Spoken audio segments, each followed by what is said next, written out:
नमस्ते दोस्तों, स्वागत है आपका अपने स्टूडेंट साथी यूट्यूब चैनल में। आज हम लोग सीरीज हमने पिछले वीडियो में स्टार्ट किया था, जनवरी सेशन का हमने कर लिया था। आज हम लोग फरवरी का स्टार्ट कर रहे हैं। फरवरी का सार संग्रह हम लोग देखेंगे उसी तरह से जैसे हमने जनवरी में डिस्कस किया था। हिस्ट्री, पॉलिटी, ज्योग्राफी और इकोनॉमिक्स और मिसलेनियस सारा हम लोग एक एक करके जैसे हमने जनवरी वाले में देखा था वैसे आज हम लोग फरवरी वाले में देखेंगे। ठीक है, तो हम लोग स्टार्ट करते हैं। भारतीय इतिहास एवं सांस्कृतिक।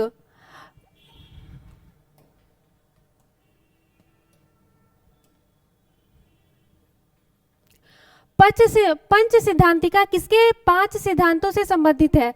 तो ज्योतिष से। ठीक है, पंच सिद्धांतिका कौन सी प्राचीन नाटक वसुमित्र द्वारा यवनों पर विजय के संबंध में है? तो मालविका मित्रम। ठीक है, यहाँ पे हम लिख दे रहे कौन सा प्राचीन नाटक। तो मालविका मित्रम क्या है? एक नाटक है। ठीक है, और ये वसुमित्र द्वारा यवनों के विजय पर ये लिखा गया था नाटक। सिंधु घाटी सभ्यता से जुते खेत कहाँ मिले हैं? सिंधु घाटी जो सभ्यता है वहां से जुते हुए खेत के हमें अवशेष मिले हैं और ये मिले हैं कालीबंग से। कालीबंग आपका राजस्थान में है। गायत्री मंत्र ऋग्वेद के किस मंडल में है? गायत्री मंत्र के बारे में हमने देखा है कि गायत्री मंत्र जो है आपके ऋग्वेद से है, ऋग्वेद के 3रे मंडल में है। ठीक है, यहाँ पर इंद्रदेव और अग्निदेव के बारे में समर्पित है। इसकी रचना जो है आपको महर्षि विश्वामित्र ने की थी। तो यहाँ हम लोग देख रहे हैं कि यहाँ पे जो फैक्ट है आपको 4 से 5 फैक्ट आ रहे हैं। एक तो ये गायत्री मंत्र ऋग्वेद आपका गायत्री मंत्र से लिया गया है। ठीक है, इसमें 3रे मंडल में है। हमारा तीसरा फैक्ट हो गया कि यहाँ इंद्र और अग्निदेव के बारे में है। ठीक है, और इसे लिखा किसने है? तो महर्षि विश्वामित्र ने लिखा है। अशोक के किस शिलालेख में धम्म नीति का वर्णन है? तो अशोक का जो शिलालेख है उसमें धम्म नीति तो शिलालेख 11 में है। अशोक के आपका मौर्यन डायनेस्टी से है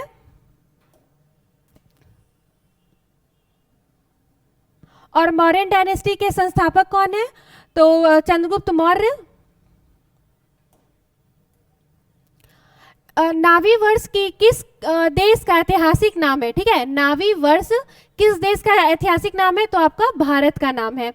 सतवाहन वंश के किस राजा ने गाथा सप्तशती की रचना की थी? तो राजा सातवाहन वंश ने किस राजा के गाथा सप्तशती की रचना की थी? तो राजा हाल का। राजा हाल कौन से थे? सातवाहन वंश के। हाल ने गाथा सप्तशती की रचना की जो प्राकृत भाषा में प्रेम कविताओं का संग्रह है। ठीक है, कौन सी भाषा है? तो प्राकृत भाषा है। किस सूफी संत को चिराग देहलवी कहा जाता है?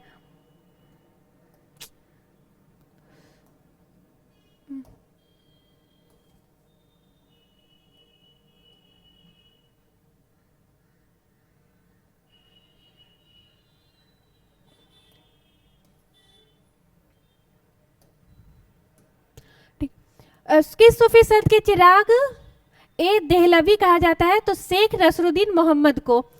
चंदावर के युद्ध में मोहम्मद गौरी ने किसे हराया था? तो जयचंद को हराया था और यह युद्ध आपको 1194 में हुआ था। ठीक है, चंदावर का युद्ध कब हुआ था? तो 1194 में हुआ था।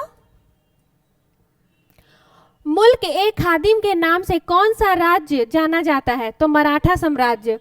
ठीक है, यहाँ पर देखिए कैसे मुल्क ए खादिम लिख रहा है जिससे कि कंफ्यूजन क्रिएट हो सकता है कि मराठा साम्राज्य। तो हम लोग ये नाम को भी देख रहे हैं कि मुल्क ए खादिम तो मराठा साम्राज्य का क्या था? ये राज्य को जाना जाता था। अब हम लोग मॉडर्न हिस्ट्री के बारे में देखेंगे। कौन से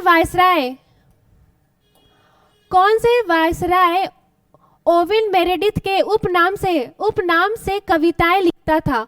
तो लॉर्ड लिट्टन जो थे वो वर्नाकुलर प्रेस एक्ट के बारे उन्होंने पारित किया था और ये उन्होंने पारित किया था आपको 1878 में। ठीक है, केवल पागल खाने के बाहर खड़े पागल लोग ही आज़ादी की बातें कर सकते हैं और सोच सकते हैं। स्वराज के संदर्भ में यह कथन किसने कहा था? तो गोपाल कृष्ण गोखले ने। ये जो स्टेटमेंट वाले जो ये ऐसे हम लोग देख रहे हैं यहाँ पे क्वेश्चंस, तो ऐसे वाले प्रश्न जो हम लोगों ने देखा था बीपीएससी सीडीपीओ में, इस टाइप के बहुत सारे प्रश्न पूछे गए थे। तो इस टाइप के प्रश्न जो है वो काफ़ी इंपॉर्टेंट हो जाते हैं, क्योंकि यहाँ पर जो एक क्रांतिकारी है वो स्टेटमेंट दे रहा है, तो स्टेटमेंट हमें याद रखना होगा, क्योंकि ये काफ़ी बीपीएससी का जो भी एग्जाम हो रहा है वहाँ हमें ये देखने को मिल रहा है। किस दिन को मुस्लिम लीग द्वारा प्रत्यक्ष कार्यवाही दिवस के रूप में घोषित किया गया? तो 16 अगस्त 1946 में। यह रिपोर्ट रद्दी की कागजों की ढेर में रखने योग्य है। साइमन रिपोर्ट के संबंध में यह कथन किसका है? तो सर शिवास्वामी अय्यर ने। हम लोगों ने जनवरी का जो सार संग्रह पढ़ा है वहां पर हम लोगों ने साइमन कमीशन के बारे में पढ़ा था, ठीक है। तो यहाँ पर हम लोग यहाँ पे फिर से देख रहे हैं कि साइमन कमीशन से रिलेटेड एक अलग तरह से यहाँ पर पूछ रहा है। तो साइमन कमीशन कब आया था? 1927 में, और यहाँ लाठी चार्ज में लाला लाजपत राय की मृत्यु हो गई थी। वर्नाकुलर प्रेस एक्ट किसके शासन में पारित हुआ था? तो लॉर्ड लिट्टन के, ठीक है। लॉर्ड लिट्टन से एक यहाँ पर प्रश्न आया है और एक यहाँ आपका प्रश्न है। तो हम लोग यहाँ पे 2 फैक्ट देख रहे हैं लॉर्ड लिट्टन का, ठीक है। और ये कब आया था आपका?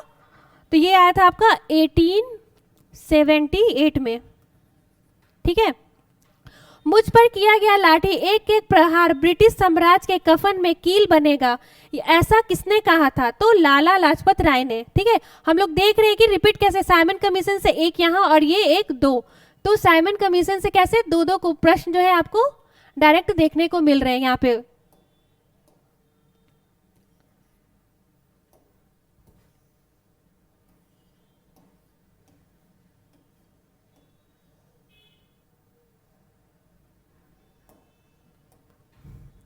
अंग्रेजों ने भारत में प्रांतीय स्वायत्तता की शुरुआत की थी। तो भारत सरकार अधिनियम 1935 द्वारा। कांग्रेस वास्तव में बिना हथियारों के गृह युद्ध में है, कांग्रेस के संदर्भ में यह कथन किसने कहा था? तो सर सैयद अहमद खान ने। कांग्रेस आईएनसी का स्थापना हुआ था आपका 1885 में, ठीक है। और उस टाइम उस टाइम 72 लोगों ने इसमें पहला जो सेशन हुआ था उसमें 72 लोगों ने पार्टिसिपेट किया था, ठीक है। किसने टिप्पणी की थी? नेहरू एक देशभक्त है जबकि जिन्ना एक राजनेता है। तो ये सर मोहम्मद इकबाल ने कहा था। ये एक ऐसा लाइन है जिसपे मेंस का भी एक क्वेश्चन बनता है इस स्टेटमेंट पे। जिन्ना ने किस योजना को सरे अंग कटे और दीमक लगे पाकिस्तान की योजना कहकर अस्वीकार किया था? तो राजगोपालाचारी योजना में, ठीक है। अब हम लोग पॉलिटी के कुछ इंपॉर्टेंट यहाँ फैक्ट देखेंगे। संविधान के किस अनुच्छेद में यह कहा गया है कि सभी सार्वजनिक स्थान सभी नागरिकों के लिए खुले हुए हैं? तो आर्टिकल 15(2) में इस बारे में कहा गया है।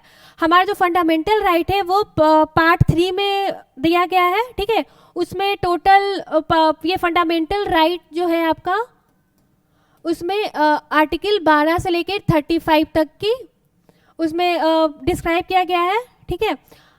भारत के संविधान के अनुसार नागरिकों की कितनी स्वतंत्रताएं की दी गई है? तो 6, ठीक है। हमारा फंडामेंटल राइट जो 6 ऐसे 7 था, लेकिन राइट टू प्रॉपर्टी उसे हटा दिया गया है और वो आर्टिकल 300A के अकॉर्डिंग उसे लीगल राइट में दिया गया है। जो विषय केंद्र सूची राज्य सूची और समवर्ती सूची में किसी में नहीं है, उन पर कानून कौन बनाएगा? तो उन पर संसद बनाएगा, क्योंकि जब कोई कुछ नियम होते हैं तो यूनियन लिस्ट में आते हैं तो वहाँ सेंटर बनाता है, राज्य में आपका स्टेट बनाता है, और समवर्ती में होता है कि आपका स्टेट और यूनियन दोनों मिलके बनाते हैं। लेकिन कुछ ऐसे भी नियम होते हैं जहाँ पर ये तीनों लिस्ट में नहीं आ रहे, तो वहाँ पर संसद आपका वहाँ पे अधिनियम वो नियम बनाता है। और ये हमारा शेड्यूल्ड 7 में लिस्ट के बारे में बोला गया है। अब तक भारत के संविधान की प्रस्तावना कितनी बार बदली गई है? तो 1 बार बदली गई है। वो कब? 1976 में, और ये 42nd अमेंडमेंट था, ठीक है। और ये इसमें क्या, इसमें कुछ शब्द जोड़े गए थे जो थे धर्मनिरपेक्ष, समाजवादी, अखंडता शब्द जोड़े गए थे, ठीक है।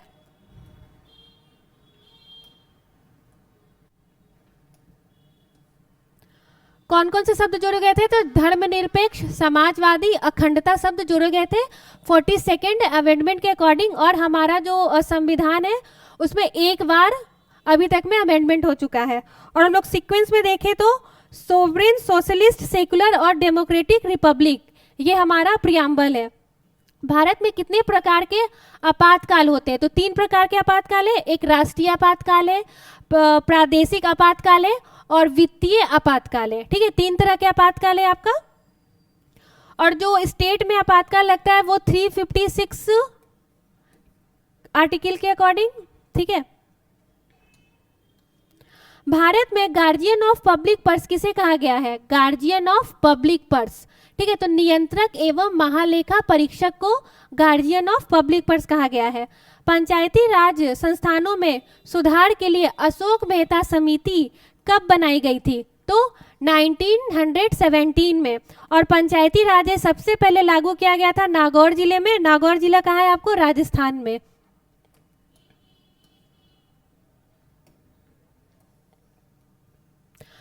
असम पुनर्गठन अधिनियम,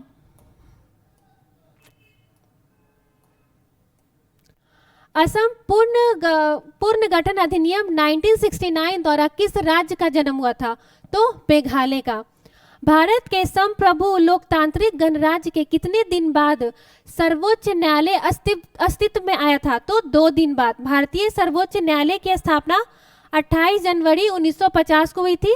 वर्तमान परिसर में सर्वोच्च न्यायालय 1958 से शुरू हुआ था।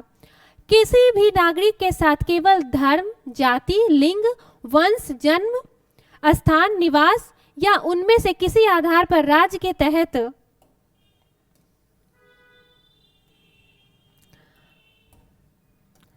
तहत किसी भी रोजगार या कार्यालय में संबंध में अपात्र या भेदभाव नहीं किया जाएगा। ऐसा कौन से आर्टिकल में बोला गया है? तो आर्टिकल 16 में। फंडामेंटल राइट जो है पार्ट 3 में दिया गया है, जिसे हम लोग मेग्ना कार्टा भी कहते हैं।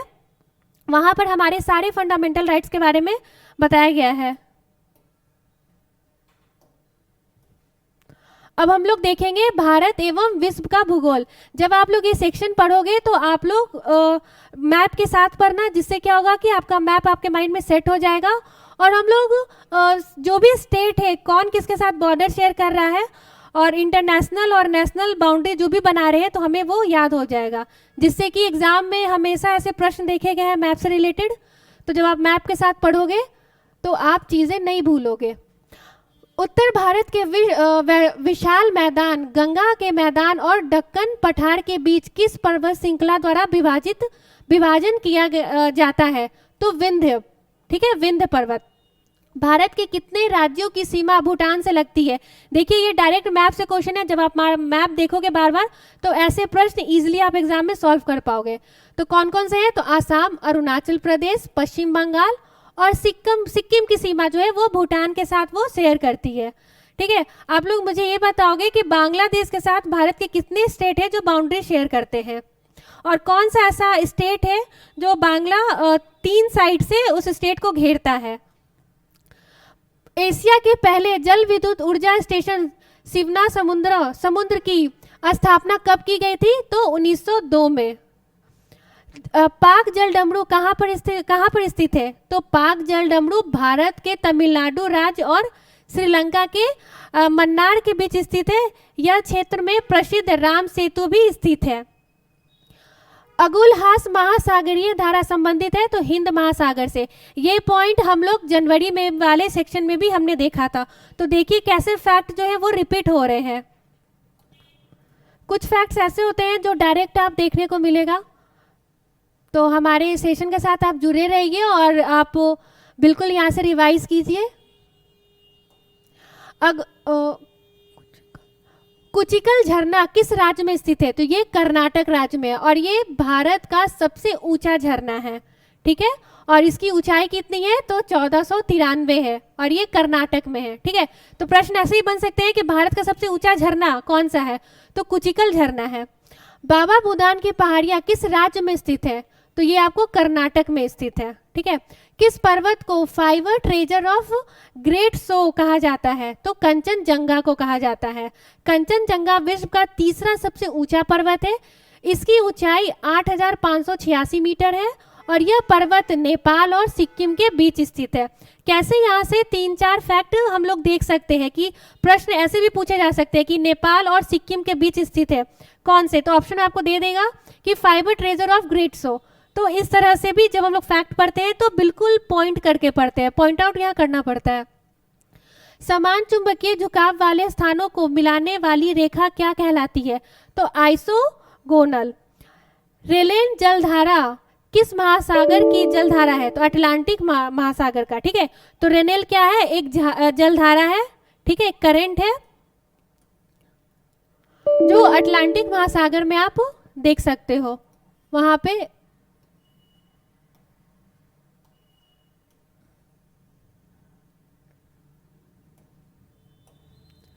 रेड डेटा बुक किन खतरे में स्थित प्राणियों की लिस्ट है, तो जानवर, पेड़, फुंगी, ये ऐसे हैं जो आपको रेड डेटा लिस्ट में आपको यहाँ मेंशन किया जाता है जिससे कि चीज़ों को प्रिजर्व कर सके हम लोग। जैव विविधता की प्रचुरता तथा क्षेत्र विशेषी जीवों की प्रमुखता वाले संवेदनशील स्थान को क्या कहते हैं, तो तथ्य स्थल कहते हैं। भारत का पहला तितली पार्क किस राष्ट्रीय उद्यान में विकसित किया गया, पहला तितली पार्क, ठीक है, तो ये आपको कर्नाटक में किया गया है, बेनघट्टा राष्ट्रीय उद्यान में। जलवायु परिवर्तन आकलन INCCA के लिए भारतीय नेटवर्क में संस्थानों की संख्या क्या है, तो 127 है, ठीक है, कितनी है, तो 27 है। बुक्सा टाइगर रिजर्व कौन से, कहाँ मिलेगा ये मिलेगा आपको पश्चिम बंगाल में और गोवा में, सॉरी गोवा नहीं, पश्चिम बंगाल में। बुक्सा टाइगर रिजर्व कहाँ है, तो पश्चिम बंगाल में।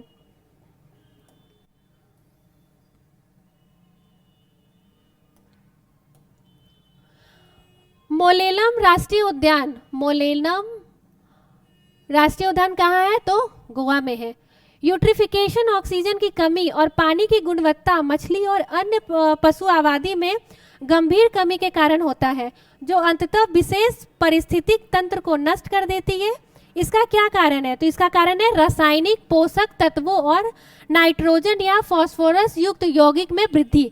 जब ये एलिमेंट्स बढ़ जाते हैं तो नाइट्रोफिकेशन इशू जैसा आपका बन जाता है कंडीशन।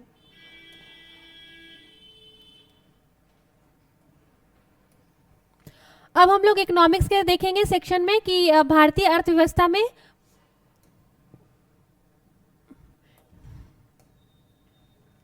DTAA का पूरा नाम क्या है, तो डबल टैक्सेशन अवॉइडेंस एग्रीमेंट, ठीक है। यहाँ पर क्या होता है कि कोई ऐसा पर्सन जो किसी मतलब अदर कंट्री में रह रहा है और उसे दोनों जगह टैक्स पे करना पड़ता है, तो भारत ने इसे साइन किया है, इसे लगभग 88 कंट्री ने साइन कर रखा है जिसमें से 85 आपका इफेक्टिव है, तो भारत भी उसमें से एक मेंबर है।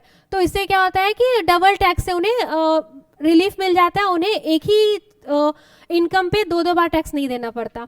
प्रथम पंचवर्षीय योजना में किस क्षेत्र को सर्वाधिक प्राथमिकता दी गई है, तो कृषि क्षेत्र को दी गई है, ठीक है। प्रथम पंचवर्षीय योजना ये आपका हुआ था 1951 से 1956 तक, ठीक है।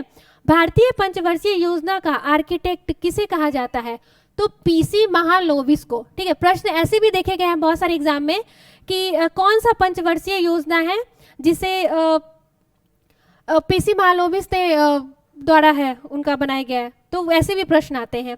ग्रामीण क्षेत्रों में गरीबी के आकलन एस्टिमेशन ऑफ पॉवर्टी इंडेक्स के आधार माना गया है, तो कृषि श्रमिकों के उपभोक्ता मूल्य सूचकांक, ठीक है। तो यहाँ ग्रामीण क्षेत्रों में,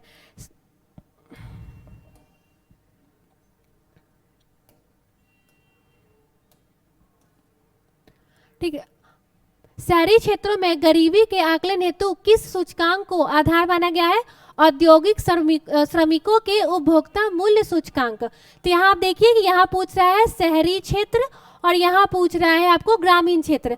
जब ग्रामीण क्षेत्र पूछेगा तो कृषि श्रमिक आ जाएंगे और शहरी पूछेगा तो औद्योगिक आ जाएंगे।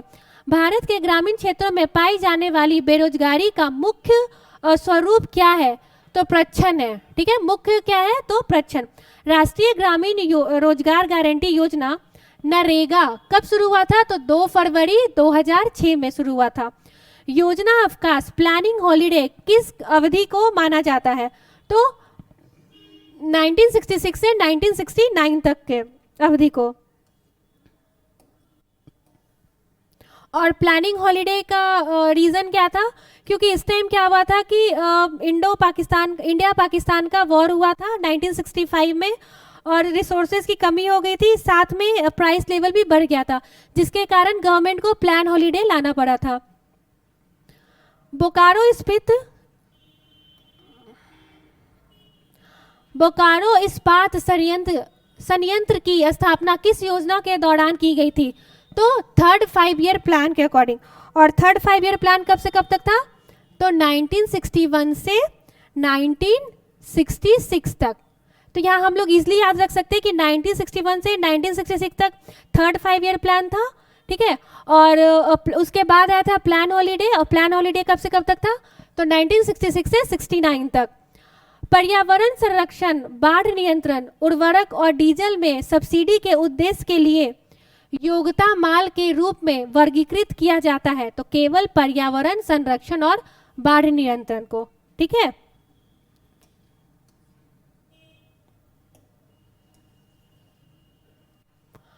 अब लोग यहाँ हम लोग देखेंगे समाज विज्ञान और तकनीकी से कुछ इंपॉर्टेंट फैक्ट। कौन सी बीमारी से कोयले की खान में काम करने वाले मजदूरों की उम्र कम हो जाती है? तो सिलिकोसिस से, ठीक है। सिलिकोसिस से क्या होता है कि आयु कम हो जाती है जो लोग भी कोयले की खान में काम करते हैं माइनिंग में।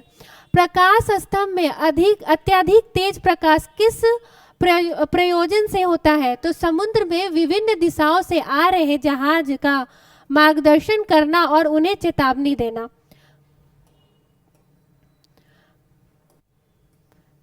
किस कमरे के एक कोने में सेंट की खुली शीशी रख देने से उसकी खुशबू कमरे में सभी भागों में फैल जाती है? ऐसा किस कारण होता है? तो ऐसा आपका विषरण के कारण होता है। पपीते वे पौधे जो अत्यधिक नमक वाली मिट्टी में उत्पन्न होते हैं, तो हेलोफाइट्स। ऐसे प्रश्न जब आप प्रैक्टिस सेट बनाओगे तो आप देखोगे कि डायरेक्ट ये फैक्ट पूछे जाते हैं। ये ऐसे कॉमन फैक्ट है जो हम लोग एग्जाम में हमेशा कंफ्यूज कर जाते हैं रिवाइज नहीं करने के कारण। तो आप जब ये बार बार रिवाइज करोगे तो आपको ये चीज़ें याद रहेगी। इसलिए हम लोगों ने ये सीरीज स्टार्ट किया है जिससे आपका कम टाइम में आप ज़्यादा रिवाइज कर सको और अपने कन्फ्यूज़न को दूर कर सको। पपीते के पीले रंग का कारण क्या है? तो कैरिकाजेथिन ने, ठीक है। कैरिकाजेथिन के कारण क्या होता है कि पपीते का रंग पीला होता है। हींग प्राप्त की जाती है तो पौधे से मानव शरीर में विटामिन भंडारित होता है तो यकृत में।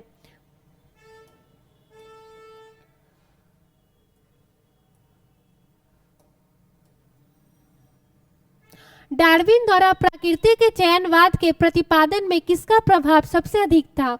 तो आबादी पर माल्थस के लेख का, ठीक है। डार्विन के द्वारा प्रकृति चयनवाद पर किसका प्रभाव ज्यादा था? तो आबादी पर माल्थस के लेख का, ठीक है। जब डॉक्टर किसी को कहता है कि उसे टेट्रालेजिया हो गया है तो इसका आशय होता है कि उसे पक्षाघात हो गया है दोनों हाथों एवं दोनों पैरों का। पृथ्वी तथा पुरानी चट्टानों की आयु ज्ञात करने में किस तत्व का प्रयोग करते हैं? तो कार्बन और पोटाशियम। और कार्बन डेटिंग हम लोग यूज करते हैं आपके रॉक का लाइफ जानने के लिए कि वो कितना पुराना है। ये सेक्शन इंपॉर्टेंट है, ये तो हम लोग इसको नहीं देखेंगे।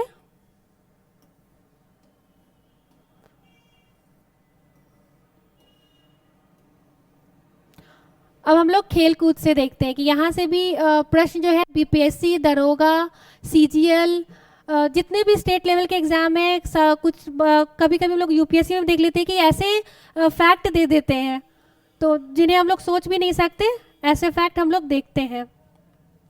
खो खो में कितनी क्रॉस लेंस होती है? तो 8। किसी अंतर्राष्ट्रीय फुटबॉल मैच की सामान्य समयावधि कितनी होती है? तो फुटबॉल मैच में कितना टाइम? तो हर एक खेल का एक टाइम फिक्स होता है, तो आपको फुटबॉल में आपको 90 मिनट का होता है। घुड़सवारी का खेल परिसर किस नाम से जाना जाता है? तो एरिना नाम से। टोक्यो ओलंपिक 2020 शुभांकर क्या था? तो मिराई टोबा। बॉली स्मैश सर्विस शब्द किस खेल से संबंधित है? तो टेबल टेनिस से। इलेक्ट्रा गोल्ड कप कौन से खेल से रिलेटेड है? तो टेबल टेनिस से।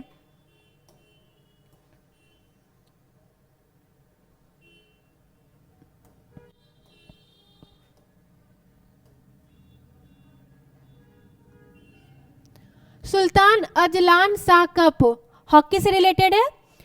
स्केटिंग खेले जाने वाले स्थान को क्या कहते हैं? तो रिंग कहते हैं। जहाँ स्केटिंग खेले जाते हैं उस स्थान को हम लोग रिंग कहते हैं। डीसीएम ट्रॉफी का संबंध किस खेल से है? तो फुटबॉल खेल से है। निशानेबाजी और तीरंदाजी का खेल परिसर किस नाम से जाना जाता है? तो रेंज नाम से।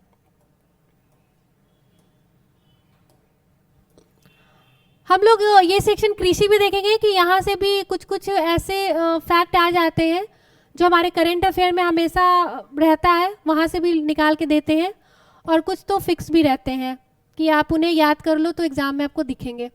राष्ट्रीय रसदार फल अनुसंधान केंद्र कहाँ है? तो नागपुर में है। खरीफ फसल तो ज्वार, बाजरा, मक्का, चावल, ये सारे आपको खरीफ फसल है। रबी फसल गेहूं, चना, जौ, मटर, ये जो है आपकी फसलें रबी फसल है, जो रबी सीजन में उगाए जाते हैं। गेहूं की फसल को कितनी बार सिंचित करने की आवश्यकता होती है? तो 6 बार। कपास का रेशा मुख्य रूप से बना होता है? तो सेल्यूलोज का।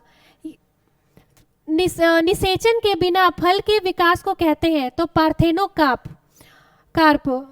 पौधों में जिंक का मुख्य कार्य क्या है? तो ट्रिप्टोफास के निर्माण हेतु आवश्यक। ठीक है, तो मैं देखिए यहाँ पर जिंक भी है, जो वो उसके भी बेनिफिट पूछे जा रहे हैं कि पौधों में उसका क्या काम है? तो ट्रिप्टोफास के निर्माण हेतु आवश्यक।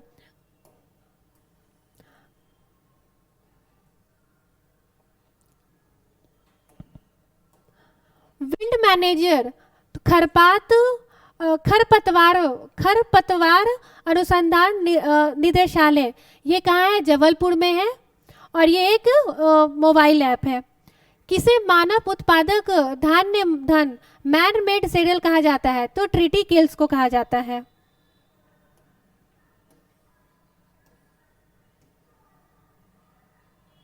अब हम लोग मिसलेनियस देखेंगे, जो आपके ऐसे होते हैं जिन्हें आप history, polity, geography, current affair में नहीं रख सकते हो, तो ऐसे भी कुछ आते हैं एग्जाम में फैक्ट, तो उन्हें हम लोग मिसलेनियस में रखते हैं। पुष्टि मार्ग के दर्शन की स्थापना किसने की थी? तो वल्लभाचार्य ने की थी। ठीक है, पुष्टि मार्ग। जब तक जीवित रहो सुखी रहो, सुख से जीवित रहो, चाहे इसके लिए ऋण ही लेना पड़े, क्योंकि शरीर के भस्मीभूत हो जाने पर पुनरागमन नहीं हो सकता। पुनर्जन्म का निषेध करने वाली यह युक्ति किसकी है? तो चरवाकों की। ये देखिए स्टेटमेंट वाले, हमने पीछे वाले जो सेक्शन में हमने देखा था वहाँ पे भी स्टेटमेंट वाले प्रश्न थे, यहाँ पे भी है स्टेटमेंट वाले। किसने प्रतिपादित किया कि भाग्य ही सब कुछ निर्धारित करता है, मनुष्य असमर्थ होता है? तो आजीविकों ने कहा था। कौन सा त्यौहार इस्लाम धर्म में रमजान महीने का अंत प्रदर्शित करता है? तो ईद उल फितर।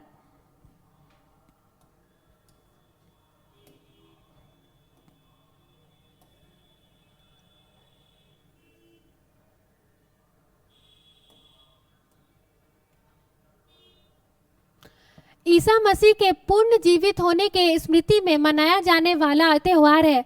तो ईस्टर है। सियाचिन ग्लेशियर किस राज्य में स्थित है? तो जम्मू कश्मीर में। ठीक है। गोसाई दत्त जो है मूल नाम किस रचनाकार का है? तो सुमित्रा नंदन पंथ। भारत की धार्मिक